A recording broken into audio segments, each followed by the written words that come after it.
back. WNST, Towson, Baltimore, and Baltimore Positive. It says so right under here, underneath my Coons Ford logo here. We are finally, we have returned to the Mecca. We are here at Faidley's. It is all brought to you by the Maryland Lottery.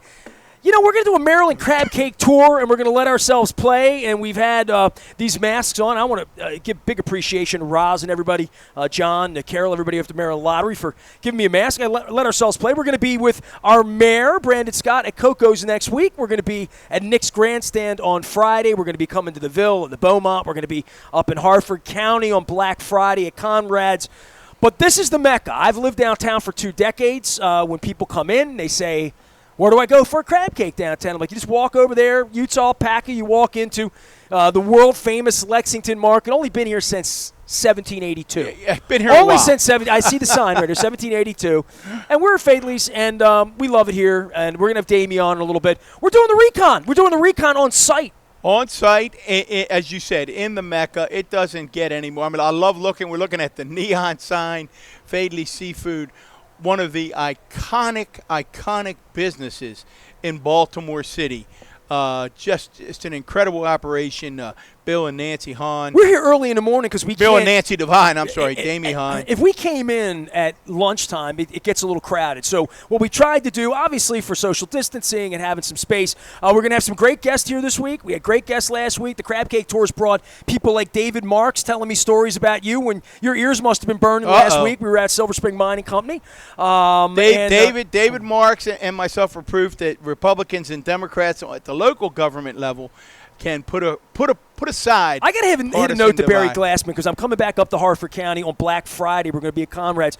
Faidley's is legendary. We're going to be having the crab cakes here. But the Recon this week, I'm in my old stomping grounds at Colgate Elementary, and Johnny O shouted me out, so thank you, Johnny. Well, wait a minute now. We need a little background. Folks need to know that you grew up over on the east side, one of the oldest elementary school buildings in Baltimore County. 1924. And just recently, County Executive Oshevsky and the principal and the entire school community came together to cut the ribbon, and you were an honored guest as a distinguished I just stood off on the side with my hair out. As a distinguished alum. I have so many things to say to you about this, and this is perfect because this happened on Tuesday. We're here at Faidley's on a Wednesday, so it's been about 24 hours, and I'm having it marinate a little bit. My wife asked me about it.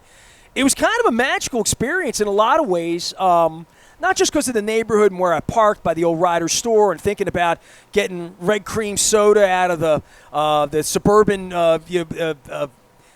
machine there when I was a boy for 10 cents and saving the bottles and the beer we used to drink on the playground, the steps that the county executive doesn't want to hear about later in life. I parked the car, I walked down, and the first person I saw was your daughter. So, like, literally out of the corner of my eye, the first person familiar with a mask on was your daughter. And from the minute I got there, everything about it was weirdly like spirits were talking to me. You know what I mean? Like, literally. And you're one of those spirits because on the way out, I met a couple of people, and I said, who are you guys? They're like, oh, we're the guidance counselors here. I'm like, oh, let me tell you a story about a guidance counselor back in the day. I don't know if we had a guidance counselor. Did you have your image of your mom and dad at PTA meetings? Was it all coming back Everything came back because, I want to brag on this because I talked a little bit with Bill Cole about it on our segment this week from Cole Roofing. But I want to say this. I've watched it go up from the outside. My son still lives in the home that my parents bought in the early 1950s and settled on 1953. I realized when I was in the school about an hour, and my mother actually went to Colgate Elementary too. Wow. My maternal mother went to Colgate Elementary, lived on Gulf Street. And I pulled up, and the children came out to sing a song. And it turns out my son knows the music teacher there, Miss Blue, she's a beautiful lady. And the children were singing a song, and they came out. And the first thing and this is Johnny O's been up, and the politicians, and Crandall's over there, and Johnny's over there, and Rick Metzger. I said hello to all of them, right? Darrell Williams, the doctor, the good doctor was there. Everybody's doing their thing. But then the children got involved, and the children come marching out wearing Colgate Comets shirts. And I was. Are they the Comets? I was the third grade. It was the Comets and Bombers before that. We there don't you talk go. about Bomets, but Comets. My son knew it was Comets. I don't know that I knew it was my Comets. son has a Comet shirt because my son went to I'm Colgate. familiar So with the Catons my with Comets. my mother went to Colgate. My stepbrother went to Colgate. I went to Colgate. My son went to Colgate. If my son had a son right now or a daughter, they would go to Colgate because they live in that house, right? My son's like, I'm not selling the house now. We got a beautiful school. Yeah, that's it. Well, right? In the there's neighborhood. something to talk about. There you go. Yeah, Barry has really hit on something, Nestor, and that is that, I'm so proud every time Baltimore County opens a new elementary school. It's something that, all of my predecessors, as county executives have worked hard on school construction issues, and certainly, Jim How does Smith that happen? did, Give me Coach- 90 seconds. Don't Well- don't go politician No, on me. no, no, We're doing it's- the recon right now. it's pretty How easy. does it? Colgate was really old and falling apart in Yeah. a neighborhood that's changing, and I'll talk about that Yeah, in a minute. we had a simple. Kevin Kamenetz created what has become known as the Schools for Our Future program. He ended up investing $1.8 billion. Obviously, County Executive Oshevsky's taking that to a whole new level. But it was done strategically. Your question is a good one, and that is, it wasn't just, well, let's give this kid, it's not like Oprah. We'll give you a school. We'll give you a school. Don, I'll do tell it you, in the 70s strategically. when I went to school, Stricker was the new school. Right. Holliburg was the old school, let me- right? yeah. I mean, Colgate was a really old school. But you asked, Some kids had air conditioning, I guess is my point, in the 80s. But you know? you asked a good question, and that is, we really did do a systemic analysis of all school buildings, which were the oldest, which were in the most need of repair. One of the things we looked at is that we wanted to make sure that when we built new schools, we were building them to sufficient capacity, and we wanted it to be comprehensive. So a lot of Colgate may have been one of these. I don't have it off the tip of my tongue, but that may have been a smaller 300 or 400 school. My guess is the new Colgate's probably 625 or so in that range. So you try to have a strategic approach to which schools are being replaced, and then you have to fund it. And it's a combination of state and county funding. And one of the things that the county has been famous for is the county makes the neighborhood way more attractive. It improves the neighborhood. The county has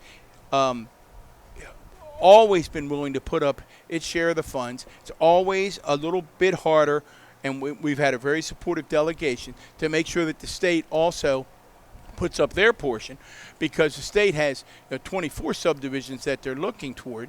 And I think County Executive Oshevsky made a very wise move in that he said, look, our money's there, but we're not moving forward until we're guaranteed the state money. We don't want to raise false expectations. But Colgate going up's about Kamenetz and you. Well, right? it was certainly part of the Schools for Our Future program, no doubt about it.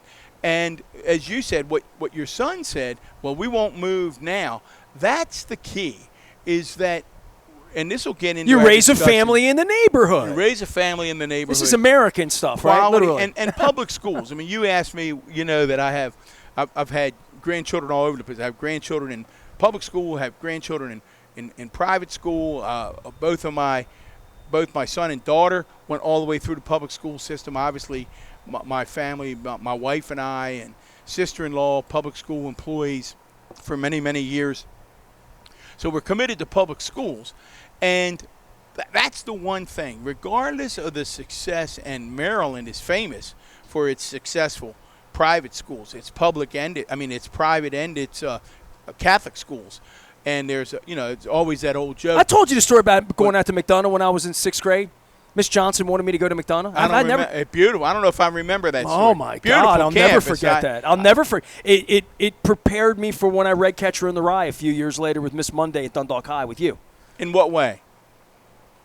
Oh man, you're taking me down a way different road. But when I was in 6th grade, the best teacher I ever had was, and if I could ever find her children, Beth or Eric, Elizabeth E.O. Betsy Johnson.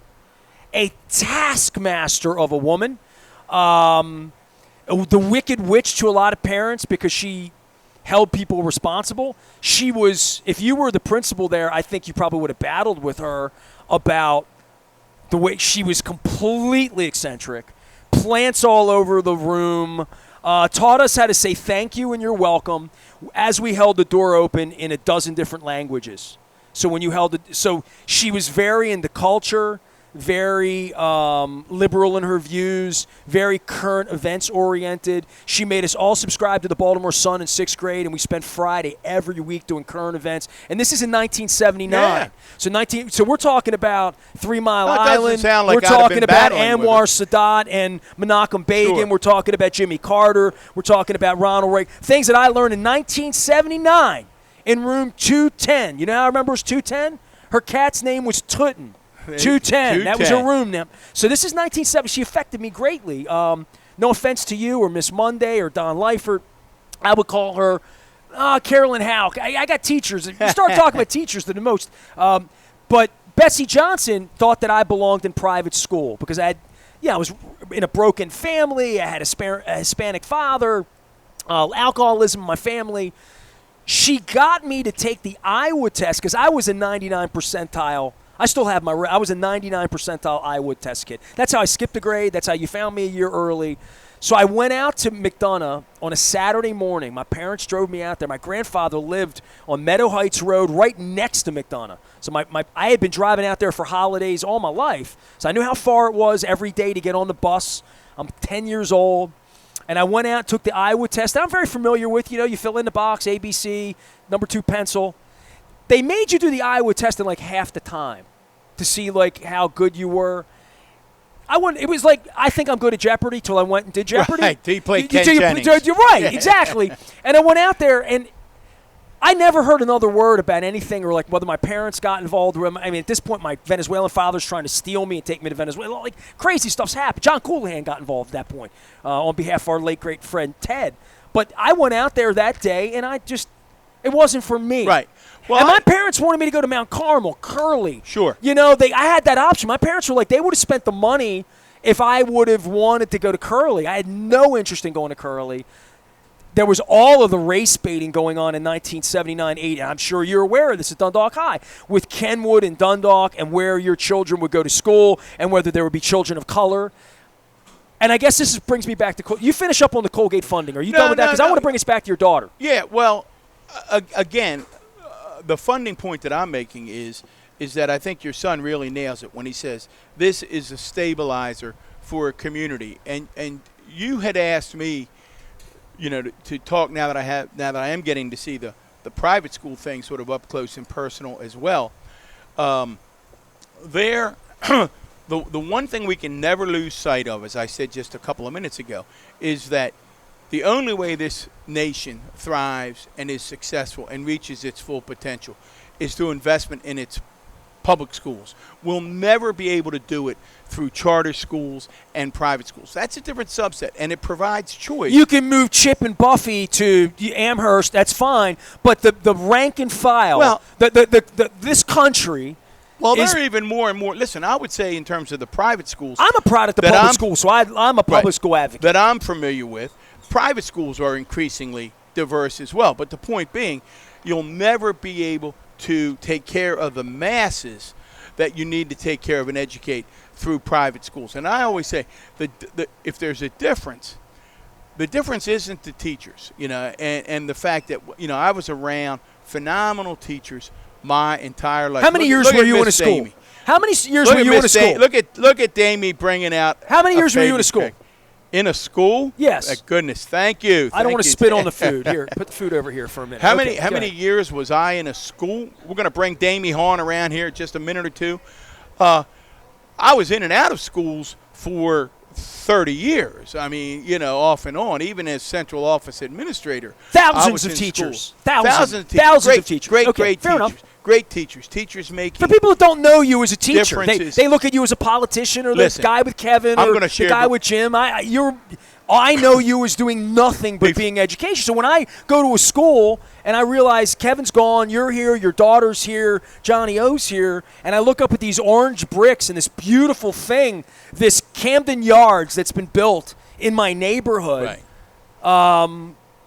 I kind of took my breath away, to be honest with you. Yeah, no, so that's yes, they're magnificent. If you have not seen one of Baltimore County's new elementary, I tried to explain to my Dundalk High. I went to lunch with Stanley Jablonski in Essex yesterday at Pizza John's, and I'm like, he hadn't been to Dundalk High. I'm like, dude, You got to see it. Yeah, no, like very if proud. you have any association to any of these schools, you need to come back to your roots and see it because it's in a better place, Don. Yeah, it's in a better place than Betsy Johnson in 1979 left me. Oh no, it's phenomenal. and again, the money piece is you have limited amount of money. We have billions and billions of dollars in needs in Baltimore County. You think you have 170 or so, 174 schools.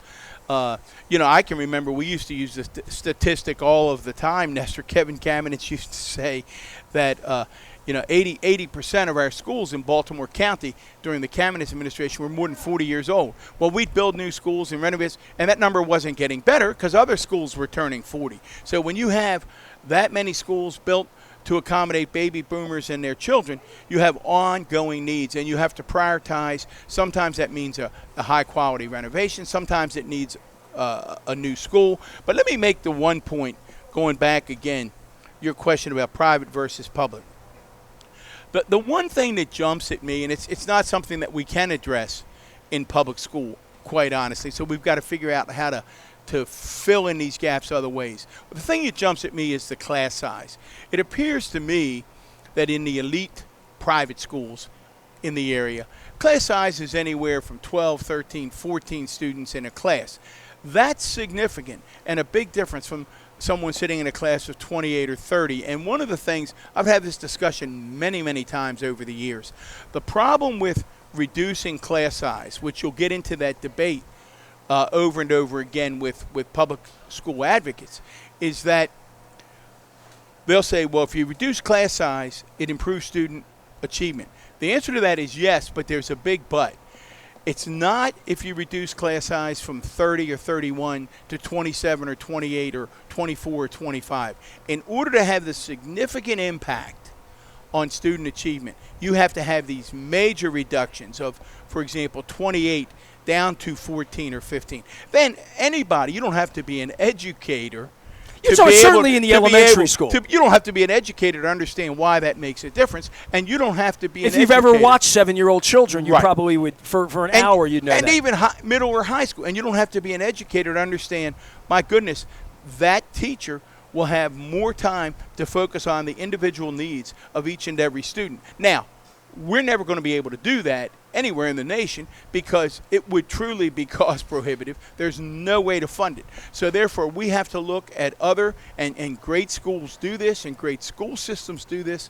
We have to find other ways to create that culture and that sense of belonging that you are indeed in a special place, because we want each school and each community school to feel special for your family and other families. So with that, look who's here. No, hang on. Oh, wait a minute. I haven't gotten to my Colgate Oh, story. wait, hold it. He thinks he's the host of the show, and he's not. So, there's this whole, All right, we're going to do Colgate. Give me your Colgate story. We're back to Colgate. Well, I mean, now, now I want to eat a crab cake, but, I'll just tell the Colgate story another time. It's all good. No, come on, man. I want to hear it. Let's have the crab cake Come on, here. Damie. Come on around here. Let's do it. Damie, come on around and put on a headset here.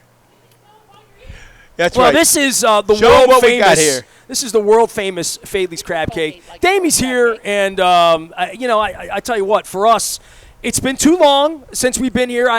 Listen, I've come in here with, and I'll get your headset right. You're good. Now I can hear you, right? You have to say something for me to hear you. Yeah, that's how we test things around here. Ladies and gentlemen, Damie Hahn. Good morning. Making Faidley's run. Since the last time we were here, and Don, I have to go back and figure out, was it Mary Miller? Was it? I'm trying to think. It was on the campaign trail, January 2 years ago. We had T.J. Smith here. We had Theroux here. Yeah. We had Dan Roderick's in the back and Martin O'Malley in the front. We had things happening here. And I didn't know we weren't going to, set up in here for this long. So it's been going on 21 months since the last time we were here. I've been in here at least monthly, grabbing crab cakes, taking mac and cheese home, taking coleslaw home, taking also. How many fish? Every time I come here, you ever had this fish here? We're going to clean that, and it goes in the bag, and my wife and I would taste test it. My wife has really come around on crab cakes, so she's going to get half of this one today on the way out of here. But not this one. I'll give her another. How are you? How's Hanging life? in there. Look at this beautiful market. We're here. Smells like crab cake morning here. Yeah. Yeah. Your parents and you got some hell of a run from the Today Show, right? We did. We had Al Roker come and visit, which was wonderful when he was back here in Baltimore a few weeks ago. Was up at the stadium. Now, he had been here like 3 provided- decades ago, right? They got a picture from a generation ago, We had right? a picture from the 1990s of him and Mom and Dad, and the dad and he had the crab hat on, and it's I think an if you old meet picture. your parents in the 90s, you remember them today. I mean, you know what I mean? Yeah. Your parents are kind of unforgettable. in Yeah, that I would way, think. You know? And he's been ordering crab cakes from us ever since. So he had done his one of his shows, Roker on the Road, I'm or going to something make this a like lot that. more comfortable for you right here. There you go. Oh, All thank right. you, thank you. You're the third one this week that's put it on backwards. Don't worry. I'm serious. Upside down. Yeah. So I just grabbed on the black on black. I can't see. So anyway, he had been here years ago, and then when he was in Baltimore doing the Sunday event night down- football game. Well, he was actually doing something for the schools. He was doing Digital Harbor. Yes. Right. We have to get her on. Right. The principal of Digital. By the way, the principal of Colgate yesterday brings us right back to schools. Right. See, Al was here doing a thing at Digital Harbor. Good. Right. It was a And- tablet thing, right? All the kids got tablets. Right? Yes, and he wanted to serve them all Faidley's crab cakes. So we took crab cakes down. We got up early in the morning and took crab cakes down. He wanted to make sure that they were there, and he said, I think can't Al leave. wanted to make sure Al had crab cakes. He Thinking, says I you know. can't. No, they actually gave them out to the kids. So he wanted to make sure that they were doing a show. The Today Show was doing a for their Today online, the streaming, the today.com today all day. My I wife think they watches call it. Today every morning. My wife is Dan Jarris and I rode an elevator the other day. He's very heartened that my wife is a BAL There you go. viewer in the morning. So, but it's Today all day, so you can stream it all day long. And You can watch it right now if you want. Yes, you can. And the feature, and Don, you were like on a boat or on a cruise. I don't know where I think you I were. was in New York that day. Yeah, fair enough. Yeah, I knew he was getting good muffins up in New York. I was helping him out. And the piece came on the actual TV show. We thought it was going to be on today.com. And my wife and I was texting with you. And then, boom, there's Al sitting at Faidley's, your parents, blah, blah, blah, years. It really was about black crabbers on the rivers, blackjacks. Yes. And this was a history piece. Literally Yes. a crabbing on the bay history piece. Well, he did. what the piece is about family businesses. So if you go on today.com, and Al's got a show about families. And we were a part of that show. So the show in Baltimore hits 3 places. It hits us. It hits another restaurant in Baltimore, and it also hits the Blackjacks. I love she has a crab necklace here. Yeah, we're People always give you crabbing. stuff, right? I mean, they must just get I had to buy you this must, one. But I mean, over the years, between crabs and oysters and muskrat and all the things your family's got going on, every little trinket comes your way. We're Faidley's. It's all brought to you by the Maryland Lottery. Let yourself play. The lottery's giving me like koozies and stuff. I've got scratch-off tickets, so we can let ourselves play at some point. And I'll be doing that next week as well. We're taking this tour. This whole thing was really inspired. I keep telling you this. And in the summer, she had me down at the Crab Pickery, Right. down in Cambridge with Clayton. With J.M. Clayton, and Jack was down there. So you have opened the doors for all of this. And this crab cake tour, even when I'm fly fishing with Dan Rodricks, 10 o'clock, 2 o'clock, 10 o'clock, out in Western Maryland, I'm telling the story about a couple years ago, Don and I thought we need to change the world. A couple years ago, we thought we need to do it in places that are authentic to Baltimore. I know Damien, I know Costas, and they all turned out to be crab people, at State Fair, and we had crab cakes over there. This has been one of the great things that I've done, getting us out to meet new people and talk about things, so I'm very appreciative. Yeah. Tell me about, this time of year, because orders come. Thanksgiving, I know Billick ordered Thanksgiving crab cakes from you a couple years ago. Christmas orders. Do we have to get ahead of it? We're talking crab cakes and lobster tails, right? I'm guessing. Crab cakes, lobster tails, shrimp, oysters. Oysters is a big thing for Thanksgiving. Thanksgiving. Oyster stew, oyster stuffing, all of people, this. Right. Do people stuff their turkeys with oyster stuffing. Do people come in and buy raw oysters like a Yes. cooler full? They get they got Yes. a bunch of They people call it a coming peck, over, don't they? Yeah, I don't know. A bushel, a peck. Yeah, Yeah. half a bushel. It's a peck. A peck is 4 dozen. I just made that. I mean, I just know it's a term. So I they don't know come how in, many they're it on is. ice, they take them, and then they're shucking them on. They asked me what a Thanksgiving bushel Day. is. It's about that big. The things I saw on this tour this summer, and Don and I talk a little bit about it, and he's spoiled. He's over at Kent Island, and you're in Chestertown, all these places I had never really been, right? I got to the end of Hooper's Island, and I had a delicious crab cake at a place called Old Salty. So if you're over there, if you're over doing Harriet Tubman and that trail, if you're doing Blackwater Refuge, it's below there. You go there, see the birds, see the eagles, do all that, and then keep going. You go down the end of Hooper's Island, over a bridge, down to the end. Old Salty's, by the way, is in a schoolhouse. So there's your school reference. There you All right, it's go. an old schoolhouse, 100-year-old schoolhouse. But next to it, I saw, it looked like the salt when you're going through the tunnel, in the winter, big oyster shells. Yes. The oyster recovery is something that I learned about in the grasses. And, of course, this is where they put it because this is at the end, down at the end of the riverbed. They have the oyster shells there ready to, I guess. Respat. So what Sedentary So tell us how eyes? to- What's the word? No, they respat and Respat. then That's a new word. they We're going to be respat them. educated here. Go I learned ahead. what a peck Right, was a so- minute ago. So and people don't realize how important the oyster industry is to the crab industry. So without the oysters to filter the water, we don't get anything in the Chesapeake Bay.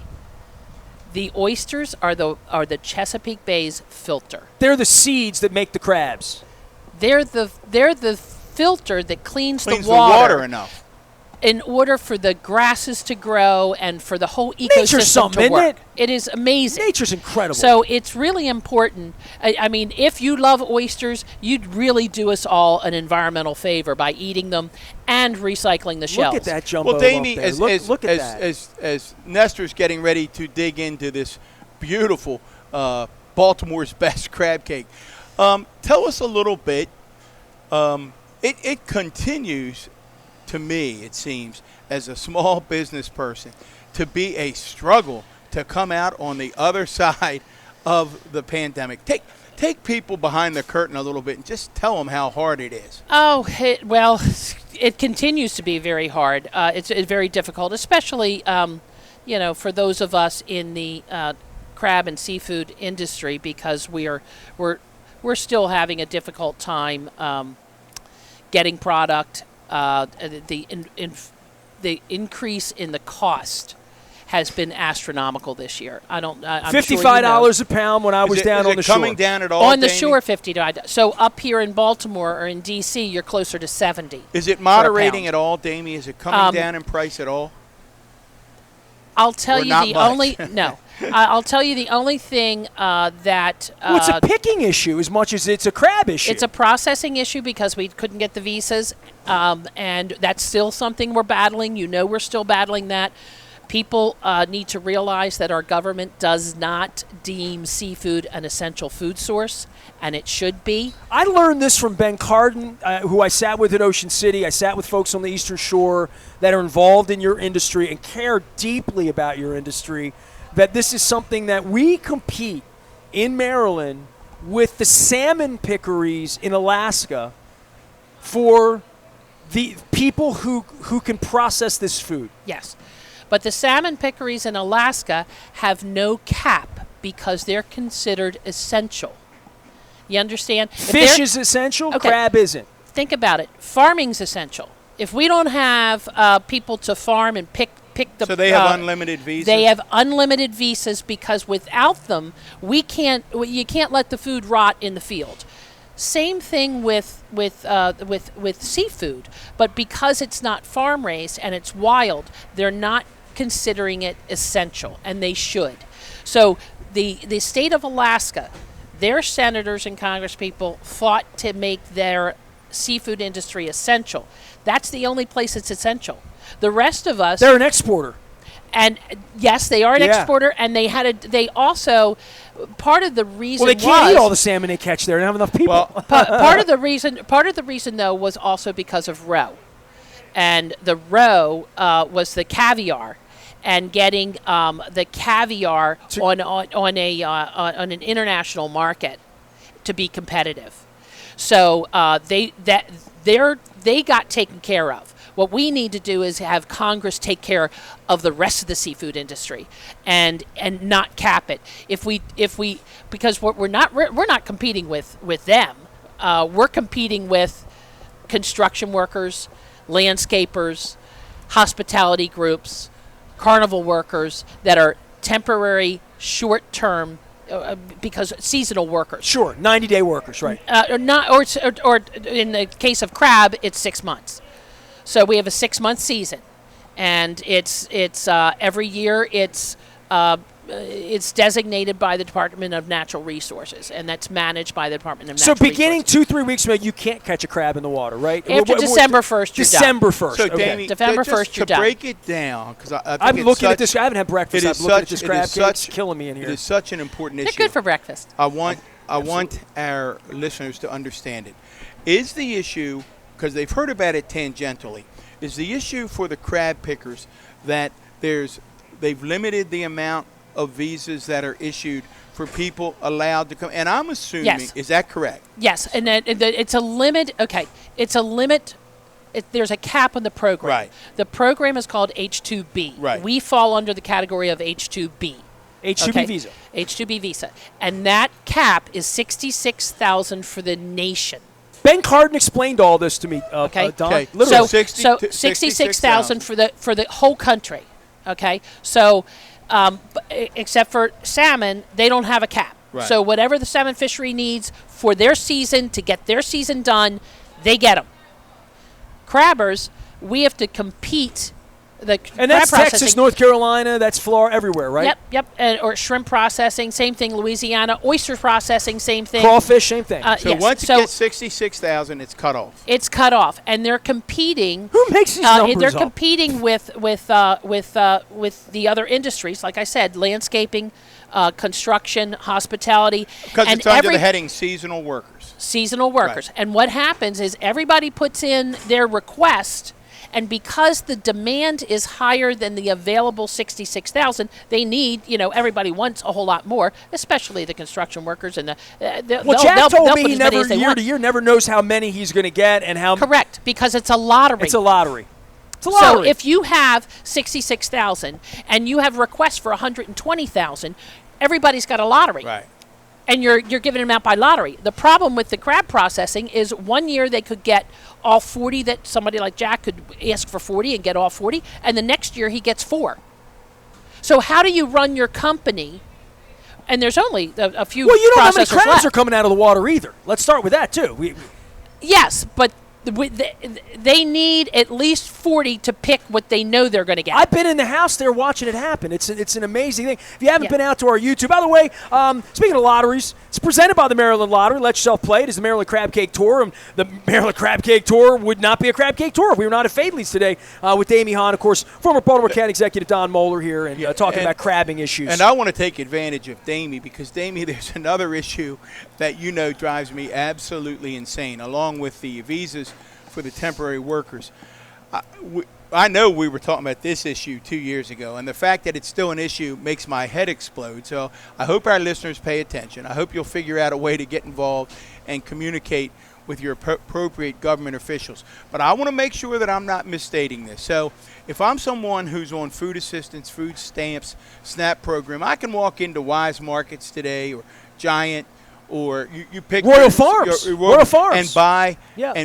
and buy a piece of fish, something healthy for me. I can buy a piece of flounder, a piece of salmon, whatever, and I may use my SNAP card or my food stamps to purchase that healthy food. That Correct. part accurate? Yes. Now, Lexington Market, Faidley Seafood, for years has basically been the grocery store for many people in this area. So Brandon Scott would tell you that, and he came through here every day of his life going to school. They don't have access to a bunch of the supermarkets that exist out there in the suburbs. So they come in Correct. here to want to buy a piece of salmon or some shrimp or some flounder. Or a banana. And they are not allowed to use their SNAP card. Am I correct? That is correct. Now, folks, I don't know how we can make it much simpler than that. Faidley Seafood, Lexington Market, is basically the grocery store for thousands of residents in the area. And they are precluded by the United States Department of Agriculture from using their SNAP cards in here, putting people like Damie and Bill and Nancy at a true disadvantage. Damie, it's just wrong. Give us an update of where we are trying to get this fixed. Well, I wish I knew. We have been battling now for a couple of years with the USDA. They changed their rules on how they look at businesses. You can get you can use your SNAP benefits at a 7-Eleven for a Twinkie and an energy drink, but they took our USDA machine away in the middle of the pandemic in June of 2020. And we have 3 different stalls. We have a cooked food stall, we have our raw bar stall, and we have a separate fish market that's been there. My great-grandfather started it in 1886. 1886. And we have 90% of what we sell on there is food stamp eligible, and they took our food stamp machine away.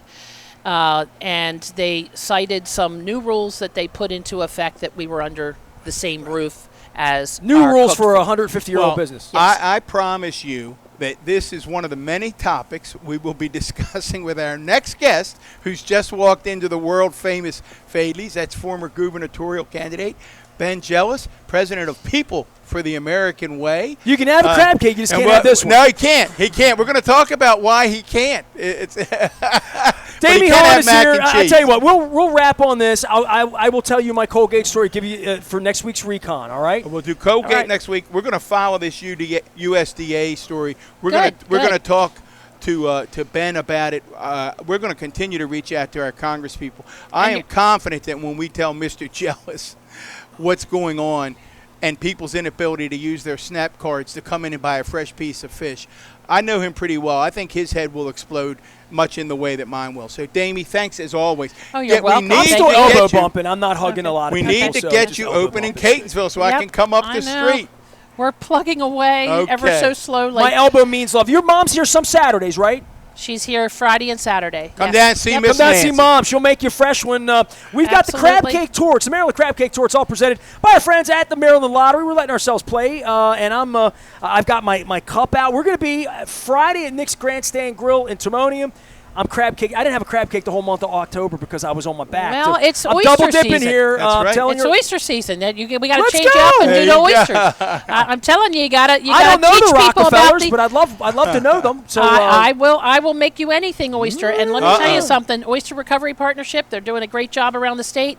And or as you your need to dad start says, who needs promoting the Viagra? oyster. We got oysters here. That's right. We're down That's here in right. Lexington Market, the world famous Lexington Market. I'm looking right over Ben's shoulder here. It says since 1782.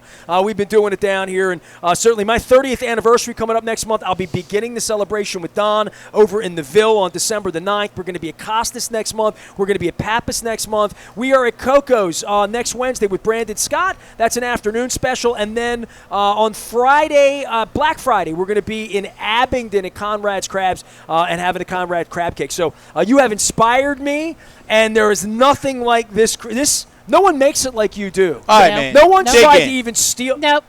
Oh, they You're all gonna try cut to it in steal half. it. I want half of it. Dig I'll do in. half. I wanna There get you it. go. I'm Nestor. He's Don. We're down here. We're back for more Baltimore Positive right after this.